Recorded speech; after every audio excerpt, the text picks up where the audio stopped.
എന്തുകൊണ്ട് തെളിയിക്കുന്നില്ല? ഒരു മനുഷ്യൻ ഇപ്പൊ എന്നെ പറ്റി അയാൾ എഴുതാണത്രേ ഞാൻ CD കച്ചവടക്കാരനാണ്. വല്ലാത്തൊരു സങ്കടം. ഇത്രേ നിങ്ങൾ കണ്ടിട്ടുള്ളൂ. ഇതാരാ പറഞ്ഞത് നിങ്ങൾക്കറിയോ?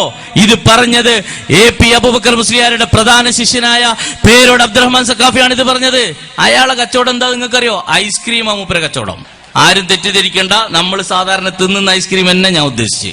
ഐസ്ക്രീം കച്ചവടം, സമൂസ കച്ചവടം, ഇത് പേരോണ്ട കച്ചവടമാണ്. അല്ല എന്ന് തെളിയിക്കുന്ന ഏതെങ്കിലും ആൺകുട്ടികൾ തോക്കിലോ ഉണ്ടെങ്കിൽ ഞാനിതാ വെല്ലുവിളിക്കുന്നു. കോഴിക്കോട്ട് പാളയത്തേക്ക് എന്റെ കൂടെ വരാൻ നിങ്ങൾ തയ്യാറുണ്ടെങ്കിൽ പേരോട് അബ്ദുറഹ്മാൻ സഖാഫി കച്ചവടം ചെയ്യുന്ന ആ കച്ചവടം ഞാൻ തെളിയിച്ചു തരും. എന്താ ಇದೀಗ ರಾಮಂದಳಿ ಎಂಬ ಕ್ಯಾಸೆಟ್ ಮಾರಾಟಗಾರನು 1 ವರ್ಷ ಕೂಡ ದರ್ಸಲ್ಲಿ ಕಲಿದವನಲ್ಲ. വല്ലാത്ത ദർസിൽ ഓതിയാളാ. ഞാൻ കേസറ്റ് കച്ചവടക്കാരനാണ്, ദർസിൽ ഞാൻ ഓതാത്ത ആളാണെന്നാ പറഞ്ഞത്. എന്ന പോരി മോനെ കിതാബ് ഞാൻ ഓതിത്തരാം.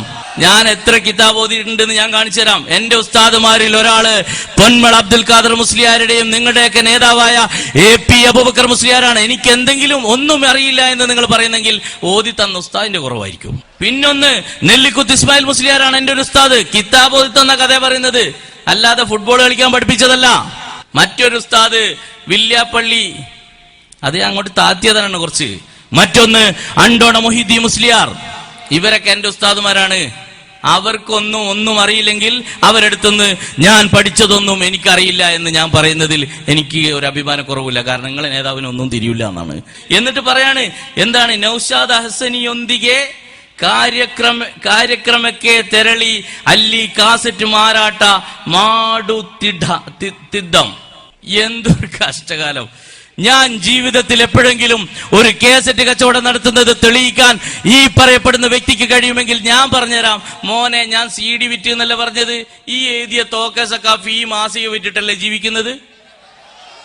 പറയൂ, ഈ പീറക്കടലാസ് വിറ്റ് ജീവിക്കുന്നതിനേക്കാൾ എത്രയോ ഭേദമാണടാ ഈ ഇൽമിന്റെ കേസറ്റുകൾ വെക്കുന്നത്.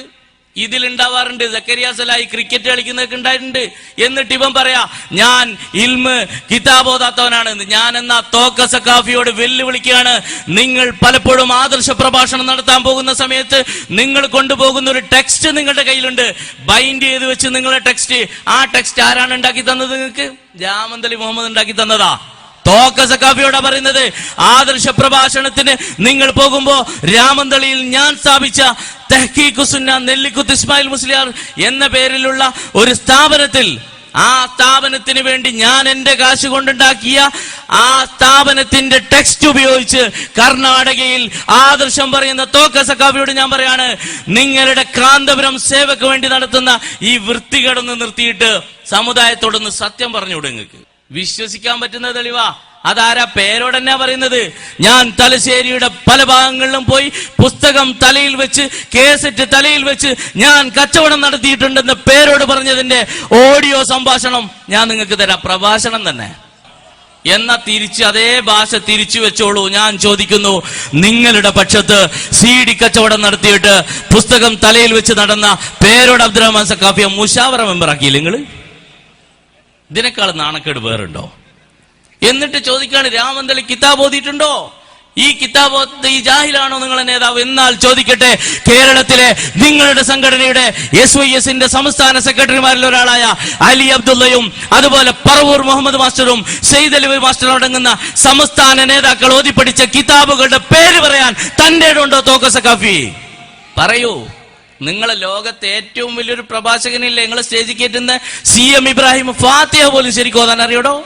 എന്നിട്ട് എന്റെ നേരെ ആദ്യം ഞാൻ പറഞ്ഞുതരാം, തോക്ക സഖാഫി നിങ്ങൾക്ക് ഈ കളി പഠിപ്പിച്ചു തന്ന ഞാനാണ്, നിങ്ങളെ ഗുരുവാ ഞാൻ. എന്നാ പിന്നെ വേറൊന്നും കൂടി നിങ്ങൾക്ക് വേണോ? നിങ്ങളെ ശിഷ്യനെയും കൂട്ടിയിട്ടാണ് ഞാൻ ഇവിടത്തേക്ക് വന്നത്. ഇതാ ജലാലി. നിങ്ങൾ ഒരു ലേഖനം എഴുതുമ്പോ ഒരു ശിഷ്യനാ പോരുന്നത്. ഇങ്ങനെയാണെങ്കിൽ കുറെ എഴുതി. ഈ സഖാഫിന്റെ ശിഷ്യൻ തന്നെ പോകുന്നത്.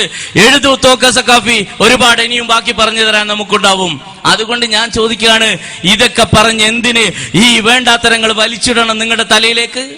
അതുകൊണ്ട് കേരളത്തിലെ മുസ്ലിങ്ങൾ, കർണാടകയിലെ മുസ്ലിങ്ങൾ ഇൽമില്ലാത്ത, ഇൽമിന്റെ പേരിൽ കച്ചവടം നടത്തുന്ന സമുദായത്തെ നശിപ്പിക്കാൻ ഇറങ്ങിയ ഈ വൃത്തികെട്ട വിഭാഗത്തെ തിരിച്ചറിഞ്ഞിട്ടുണ്ട്. ഈമാനുള്ളവർക്ക് ഇവരോടൊപ്പം ചേരാൻ കഴിയില്ല എന്ന് കാലം തെളിയിക്കുന്ന ഓരോ അനുഭവങ്ങൾ വെച്ച് അവരിതാ പഠിച്ചു കഴിഞ്ഞിരിക്കുന്നു.